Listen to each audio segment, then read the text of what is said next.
Muy bien. Continuando, chicos, con esta parte, vamos a ver tipos de radiación ionizante.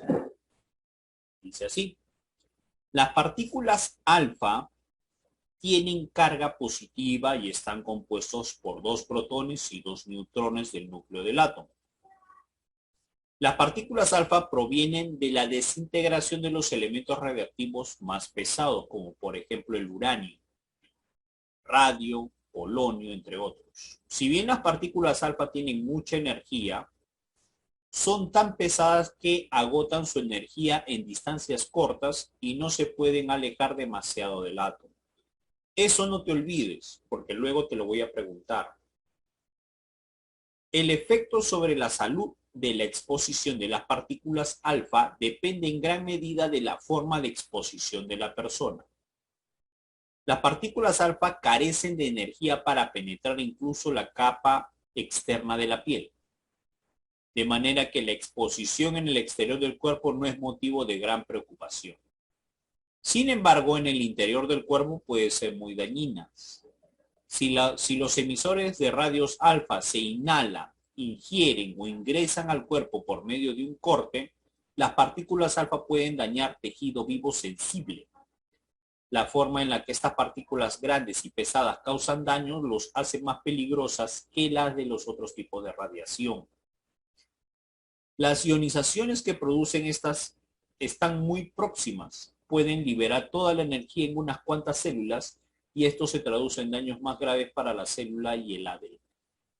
Conclusión, chicos.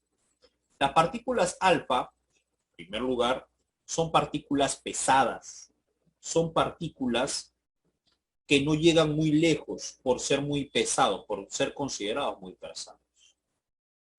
Punto número uno. Punto número dos. No suelen ingresar por nuestra piel. O sea, si yo tengo un material radiactivo, aquí, de la partícula alfa, yo no me tendría que preocupar. ¿Por qué? Porque no puede o no es capaz de ingresar a través de nuestra piel. ¿Sí? Pero, y aquí hay un pero que agregar, en el caso de que tú tengas una herida o en el caso de que tú lo ingieras o lo inhales, ahí sí es peligroso. O sea, si tiene acceso a ingresar dentro de tu cuerpo, te va a hacer daño. Porque a lo que se encuentra en el interior de tu cuerpo, chicos, ahí sí puede producir daños. Ahí sí puede producir cambios en la estructura del ADN. ¿Ya? Y eso se traduce en daños de la célula y el ADN. Así es que aquí hay que tener cuidado. Las partículas beta son partículas pequeñas y rápidas con una carga eléctrica negativa, que son emitidas desde el núcleo de un átomo durante la desintegración radiactiva. Estas partículas son emitidas por ciertos átomos inestables como el hidrógeno, no cualquier tipo de hidrógeno, un isótopo del hidrógeno que es conocido como tritio, el carbono 14 y el estroncio 90. Las partículas beta son más penetrantes que las alfa, pero menos dañinas para el tejido vivo y el ADN, porque las ionizaciones que producen son más espaciadas, vamos a decirlo así. Se desplazan a distancias mayores en el aire que las partículas alfa, pero pueden ser detenidas por una capa de ropa o una capa delgada de una sustancia como el aluminio. Algunas partículas beta son capaces de penetrar la piel y causar daños como quemaduras de la piel, por ejemplo. Sin embargo, al igual que con los emisores de alfa, los emisores de beta son más peligrosos cuando se inhalan o ingieren. Lógicamente, cuando está dentro de tu cuerpo, sea por si lo hayas ingerido o inhalado, siempre te va a producir daños. Y la última emisión, que es la emisión gamma. Sí, te escucho, dime. Una pregunta, estas partículas te pueden matar, o sea, gravemente. Son partículas ionizantes. Son emisiones que van a ionizar. ¿Y qué quiere decir, profesor, ionizar? Usted me habla de ionizar, ionizar, ionizar. Ionización hemos visto hace unas clases, que es quitarle o quitarle electrones o agregar electrones. Eso era ionizar, eso es hablar de un ion. Significa que estas emisiones son capaces de arrancarte electrones. Y lógicamente, cuando tú arrancas electrones, chicos, a un átomo, tú sabes que tú estás conformado por átomos, para empezar. Tus átomos tienen cierta estructura que permite que todo pueda ir adecuadamente, que tu intestino trabaje de la forma adecuada, que la célula o cada célula de tu cuerpo trabaje de la forma indicada. Pero si yo empiezo a cambiar y los empiezo a ionizar más de lo debido, lógicamente ese átomo ya no va a trabajar de la misma manera. ¿Por qué? Porque estoy alterando. Estoy alterando, ¿qué cosa? Su estructura química. Y estoy haciendo que haga otra cosa que no corresponde. Estoy obligando a hacer otra cosa. Entonces, esas alteraciones precisamente se traducen en ¿qué? Se pueden traducir en quemados. Por ejemplo, cuando yo quemo algo, pero mediante radiación, estoy haciendo de que la piel, por ejemplo, en este caso, bueno, se deteriore, se malogre o sea inservible. Entonces, precisamente esos cambios estructurales que hace precisamente estas partículas lo hacen peligroso para el cuerpo humano, ¿no? Si estas son ingeridas, inhaladas o si son capaces de ingresar por alguna herida. Pero la más peligrosa de todas, si más no es cierto, las partículas alfa son muy ionizantes, son fuertemente ionizantes. Pueden quitarle acá, por ejemplo, quiero que vean la imagen que se encuentra acá.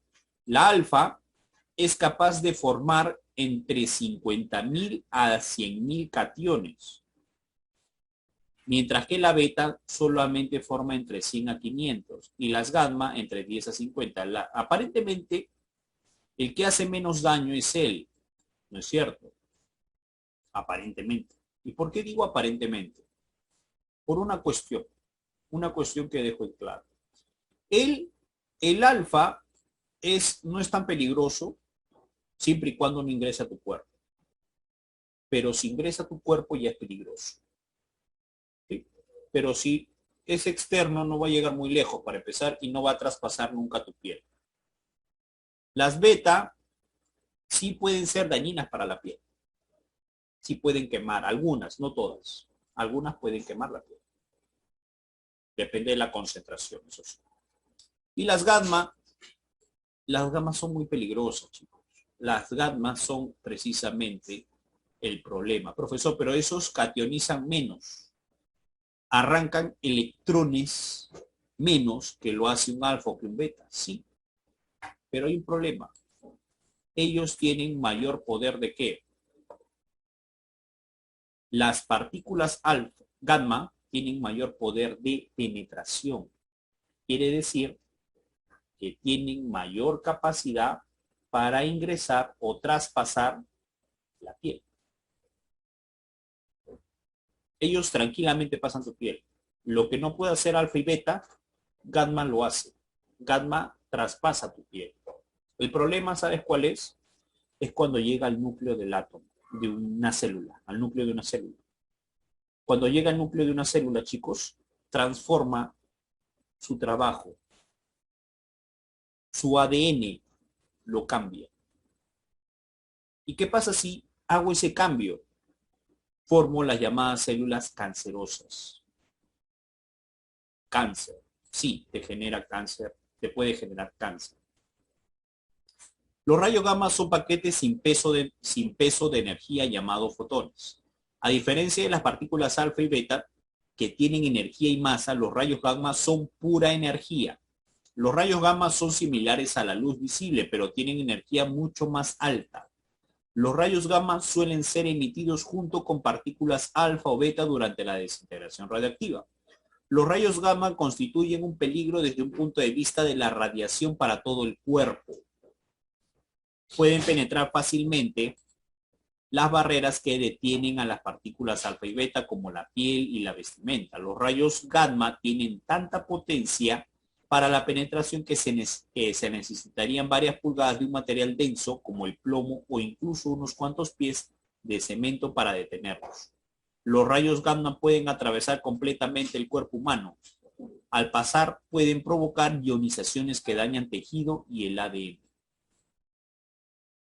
Hacen cambios en el ADN. Usos. Ahora, esto, muchachos, de las radiaciones electromagnéticas, esto de las emisiones electromagnéticas, ¿no? Como la alfa, beta, la gamma.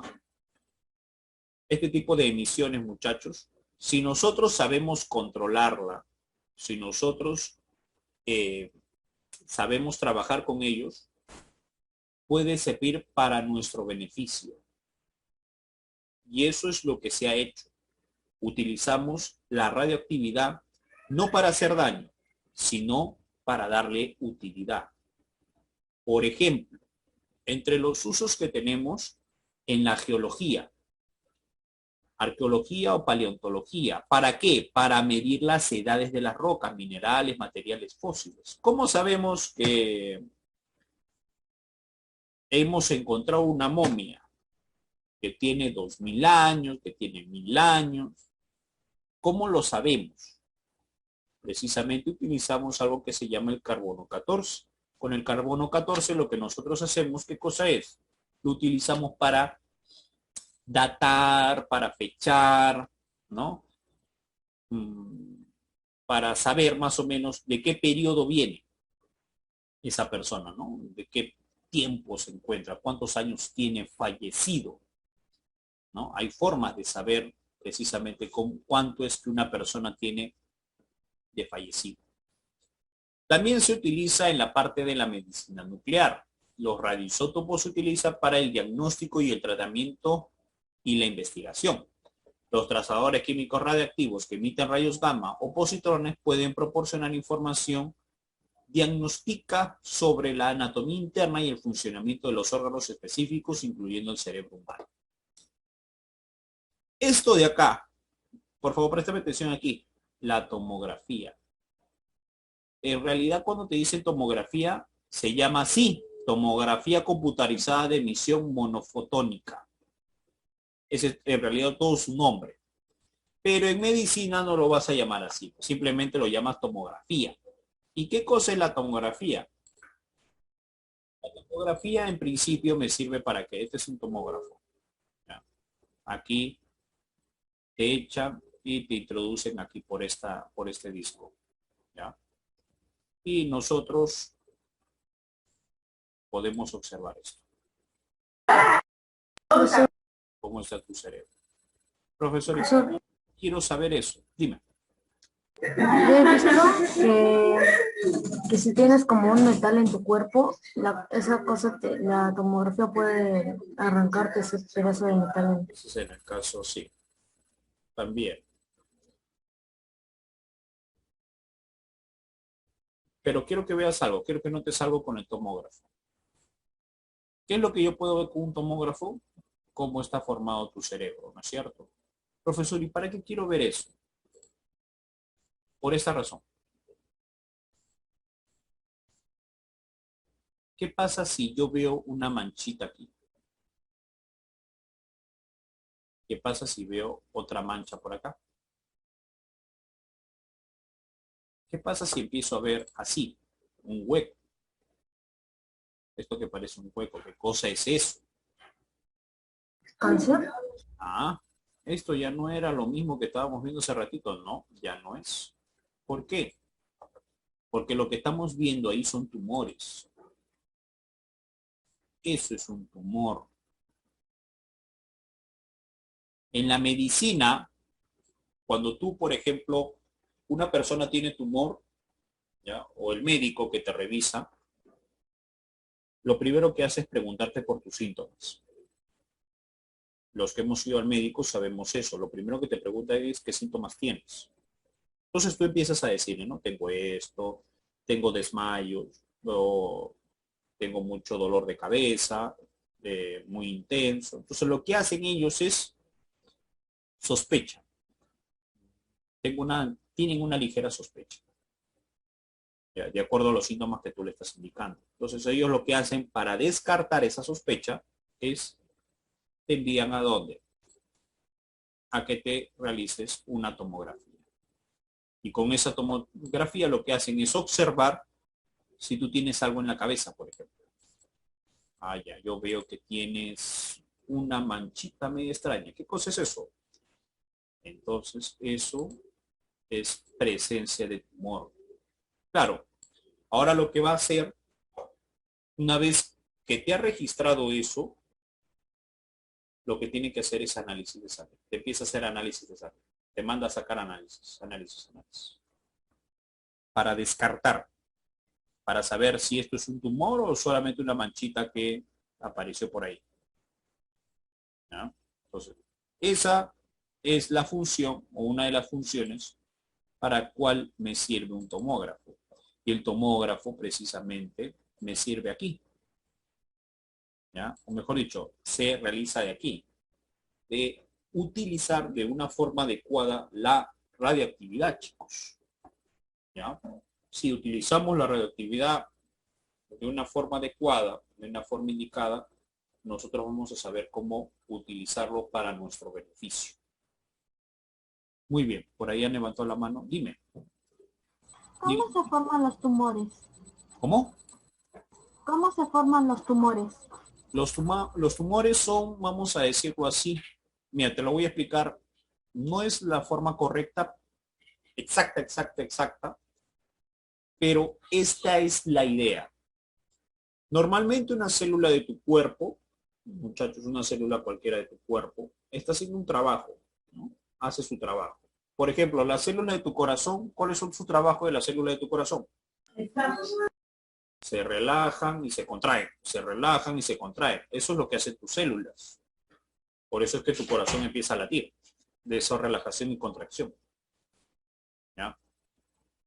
Por ejemplo, la de tus pulmones, ¿no? Es la del intercambio de oxígeno, inflarse y relajarse, ¿no? Hincharse y relajarse también. Tus músculos, por ejemplo, las células de tus músculos también, relajación y contracción, lo que permite que tú te puedas mover. Entonces, cada parte de tu cuerpo tiene o realiza una determinada función. Es lo normal, eso es lo habitual. El problema es cuando una de las células se vuelve rebelde y dice, ya no quiero seguir haciendo este trabajo. Entonces, esa celulita que ya no quiere seguir haciendo ese trabajo, ya, que es rebelde, entonces necesita de amigos, porque él solo no puede ser. Entonces, se revela, deja de hacer el trabajo y empieza a multiplicarse con la misma información que él tiene, con la misma información que es la de no realizar el trabajo que está haciendo. Entonces, por ejemplo, vamos a suponer que en tu intestino, sabemos que la célula de tu intestino, lo que hacen, ¿qué cosa es? Pues sabemos que se encarga de hacer movimientos, ¿no? Absorción de nutrientes. Vamos a suponer que es en tu intestino grueso, ¿no? En tu intestino grueso, ¿qué hay? La formación de heces, ¿no? Una de sus células dice, ya no quiero trabajar así. Ya no quiero seguir trabajando de esa manera. Quiero hacer otra cosa. Esto es mucho trabajo para mí. Entonces, ¿qué hace? Empieza a hacer otro trabajo que no le corresponde. Empieza a hacer otras funciones. Y como esa célula no quiere quedarse sola, lo que hace es multiplicarse. ¿Por qué? Porque la pueden destruir. Entonces, para que no la destruyan, lo que hace, ¿qué cosa es? Empieza a reproducirse y empieza a aumentar. ¿Ya? Entonces, esas células son, vamos a decirlo así, células rebeldes, que no quieren en realidad trabajar. Profesor, Eso puede producir, lógicamente, esa acumulación precisamente de células puede producir lo que nosotros conocemos como cáncer. El cáncer es un tumor, producto de esa división celular de células que en realidad no quieren realizar ese trabajo. Dime, Ortega. Pues, ¿sabes? Así se agranda el tumor ¿Cómo? cada vez Se que puede agrandar y se se puede multiplica. esparcir. Cada vez que se multiplica se agranda. No solamente la célula se multiplica, chicos, cuidado ahí. También, si llega a tu sangre, por ejemplo, llega un vaso sanguíneo, lo que va a hacer esa célula es empezar a hacer la división celular y ir contaminando la sangre. Y esa sangre, tú sabes que la sangre se va a cualquier parte del cuerpo, ¿no es cierto? Nosotros sabemos que la sangre recorre por todo nuestro cuerpo. Entonces, esas células malignas pueden llegar a cualquier parte del cuerpo. O sea, ¿Qué cosas? Se pueden esparcir por tu cerebro, se pueden repartir por tus pulmones. Ese es cuando el cáncer es demasiado agresivo y empieza a hacer esas cosas. Cuando el tumor maligno se empieza o empieza a entender de que se puede encontrar bajo, ¿no? Bajo ¿cómo se llama? Bajo rechazo, entonces lo que empieza a hacer es crecer. Porque en multitud no lo puedes atacar. Lo puedes atacar si es uno solo, sí, pero si es una multitud, no. Entonces ahí nuestras defensas ya no pueden hacer muy bien su trabajo. ¿Ya? Esa es una forma con la cual un tumor se puede desarrollar, chicos. En la conservación de alimentos también sirve. Por ejemplo, nosotros tenemos que nuestro platanito maduro no dura más de una semana. Por ejemplo, ¿ya? Si tu platanito ha madurado, ese platanito en una semana ya se pone negro. ¿Pero por qué? Porque las bacterias, los hongos, empiezan a ¿qué? Empiezan a atacar. Es materia orgánica. Y toda materia orgánica, tú sabes que las bacterias y los hongos empiezan a ¿qué? Empiezan a intentar controlar eso, a tener alimentos de eso. Entonces, lo que se hace es, en un recipiente, muchachos, ¿ya? Se coloca la fruta y se irradia de energía radiactiva. ¿Para qué dirás? Con la finalidad, ojo, eso tiene que ser controlado, no se hace por hacer, se controla eso. Eso está controlado. Lo que se hace es, se baña de radiación y lo que hacemos es destruir materia orgánica. En este caso, las bacterias. En este caso, lo que se destruye son los hongos. Y así hago que ese platanito ya no se malogre pues en una semana. Ahora se malogrará pues en 3 semanas, 4 semanas. Esa es la finalidad. ¿Ya? ¿Has entendido? sí, pues, Muy bien. pues lo que le quería preguntar era Dime. de que eso pasa de la célula que no quiere trabajar. ¿Eso pasa aleatoriamente o es por un problema de tu cuerpo? Hay muchas razones en realidad. Puede ser porque lo has heredado. Hay algunos, ¿cómo se llama? Algunos tipos de cáncer que se heredan, ya sea de la mamá o sea del papá, se puede heredar. ¿Ya? Eso es una razón, no es la única. La segunda razón es la alimentación. Mala alimentación. No una alimentación sana. Por ejemplo, no estás acostumbrado a comer verduras, no estás acostumbrado a comer frutas. Eso en principio, chicos, eh, la fruta, las verduras permiten, por ejemplo, que nuestro intestino se limpie y con ello se pueda, ¿cómo se llama?, realizar un mejor trabajo a nivel intestinal. Si tu intestino trabaja bien, todo tu organismo trabaja bien. ¿Por qué? Porque llega todos los nutrientes, las vitaminas, las proteínas de forma adecuada. Pero si tu intestino ya, no está bien, lógicamente no va a trabajar de la forma adecuada. Entonces, un mal hábito que se tiene aquí es no comer verduras, no comer frutas, por ejemplo. Ese es un mal hábito que nosotros tenemos. ¿Tomas agua, por ejemplo, o tomas gaseosa? Son Agua. cosas que debes de preguntarte. Si estás acostumbrado a tomar gaseosa, pues la idea no es estar tomando gaseosa cada rato. La mala alimentación lleva consigo las enfermedades. Una mala alimentación siempre trae consigo enfermedades. Eso es así, siempre ha sido así. Entonces siempre se les recomienda a ustedes que se alimenten de forma adecuada. ¿Ya? Esa es una segunda razón por la cual se puede producir. Y otro, por contagio. ¿Qué, profesor? ¿Los cánceres se contagian? No, los virus se contagian. Por ejemplo, el caso del virus de papiloma. El virus de papiloma, chicos, es un virus que produce cáncer al cuello uterino, en el caso de las mujeres. El caso de los varones, no. ¿Ya? El caso de los varones, lo que hacen ellos es transportarlo, ¿no? Posiblemente tienen relaciones sexuales con otra persona, ¿no? Y lo transportan pues hacia otra persona, ¿no? Hay esa situación. Hay virus que pueden producir precisamente puede producir, digo, no es que siempre se produzca, pero para evitar precisamente el que se desarrolle ese tipo de cáncer uterino, chicos. El cáncer de cuello uterino, muchachos, hay vacunas en la actualidad para las mujeres. Hay vacunas que se les aplica precisamente para que no se desarrolle este virus. ¿Ya? Eso creo que se lo aplican desde los 12 años, hasta los 15 años creo que se lo aplica. ¿Ya?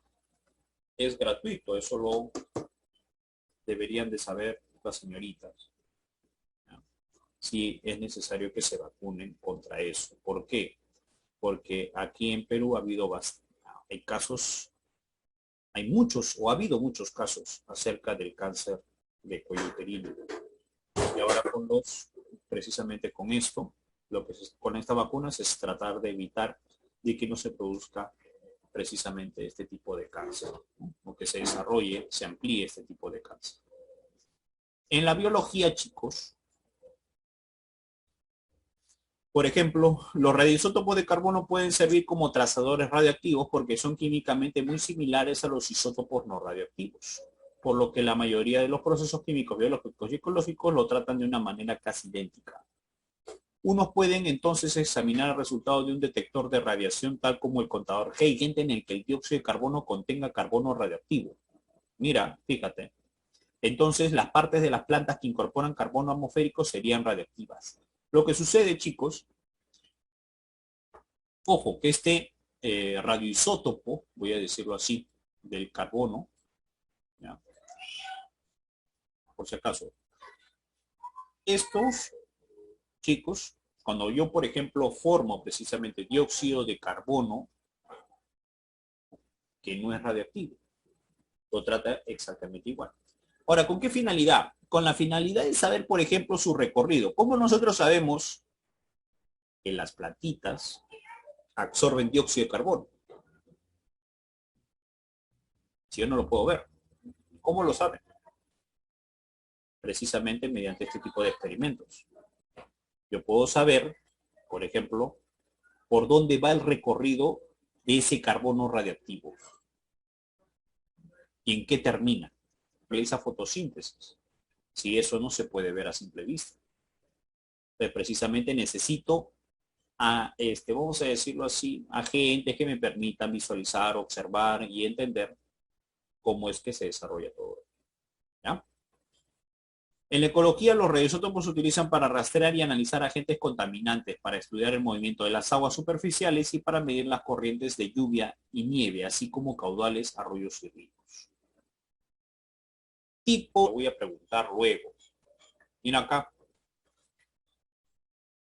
Fíjate, ¿qué pasa con la masa atómica cuando se libera partículas alfa? La masa atómica disminuye en 4 y la carga nuclear o número de protones disminuye en 2. No te vayas a olvidar. Por ejemplo, el torio. El torio, muchachos, cuando libera una partícula alfa, se convierte en radio. ¿Qué pasa con su masa atómica? Disminuye en 4. ¿Y qué pasa con su carga nuclear? Disminuye en 2. En el caso de la partícula o la emisión beta, lo voy a preguntar luego. Mira acá.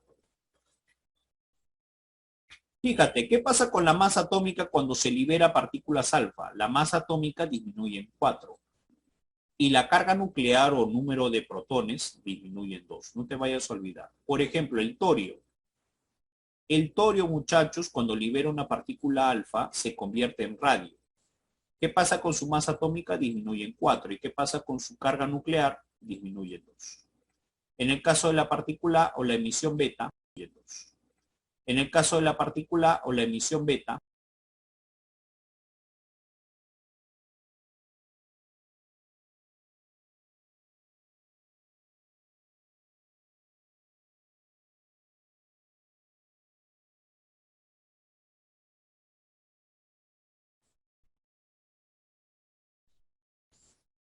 la emisión gamma, muchachos, es energía pura, radiación electromagnética. Su velocidad es igual a la luz en el vacío y la radiación más penetrante que las anteriores. La radiación más penetrante que las anteriores. Ahora, hay tipos de transmutación. La natural, cuando, por ejemplo, aquí el carbono se transforma en nitrógeno, sufre el fenómeno de transmutación. Y eso es por producto de ¿qué? De emisión de partículas. ¿Ya? Es la conversión de un núcleo en otro en forma espontánea sin necesidad de un estimulante, emitiendo principalmente tres tipos de radiación, alfa, beta y gamma. Aquí, por ejemplo, el carbono 14 emite un electrón del núcleo y se transforma, ¿qué cosa? Se transforma en nitrógeno 14,7. ¿Ya, chicos? Eso es una transformación nuclear del tipo natural. Ahora, ¿hay transmutación nuclear artificial? Sí. La transmutación artificial es cuando yo tengo el nitrógeno tranquilito, sin hacer nada. Y yo digo, te voy a bombardear de partículas alfa. Lo bombardeo con partículas alfa y lo que hago ya es obligarlo a que se vuelva radiactivo. Ya es obligarlo a que se vuelva inestable. Entonces, cuando se vuelve inestable, se transforma lógicamente en oxígeno, pero esto ya es un núcleo, ¿cómo se llama? Ya no es un núcleo estable. Ese es una transmutación del tipo artificial, eso se hace en el laboratorio, ¿ya? Por si acaso. Lo que debemos de hacer cumplir es esto que está acá, ¿no? Por ejemplo, el torio, 232, ese es igual a 4 más 288. Mientras que la carga nuclear, que es 90, es igual a 2 más 88. Eso sí se tiene que cumplir sí o sí. Ese se llama la ley de conservación de las masas y la ley de conservación de las cargas. ¿Ya, chicos? Muy bien. Ahora pasamos aquí. Trabajo en el aula. Muy bien. Pregunta número 1. Descubre la radiactividad natural. ¿Quién descubre la radiactividad natural, chicos? ¿Me lo puedes decir? ¿Quién fue el descubridor de la radiactividad natural? Fue Henry Becquerel. ¿Ya? Y él lo descubre precisamente viendo algunas placas fotográficas. 2. Luego de muchas investigaciones se lograron descubrir dos elementos radiactivos muy importantes, el polonio y el radio. Los descubridores, ¿quiénes fueron? ¿Quiénes descubrieron el radio y el polonio, chicos? Pierre y Marie Curie. Muy bien, Pierre y Marie Curie. La radioactividad natural fue identificada ¿en qué año?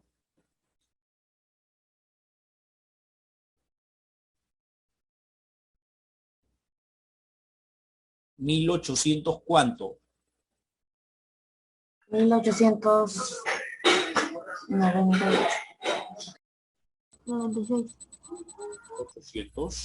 896. Sí, estamos todos de acuerdo.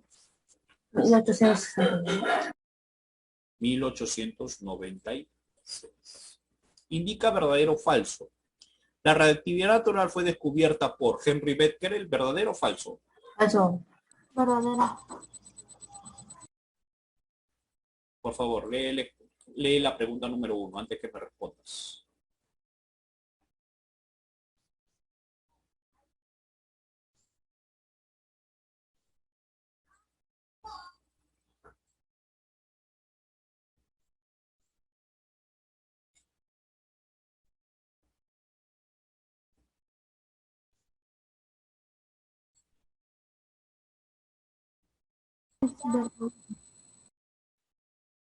Tú me dirás, ¿verdadero o falso? Verdadero. Verdadero. Por supuesto. Y la pregunta número 1 te dice,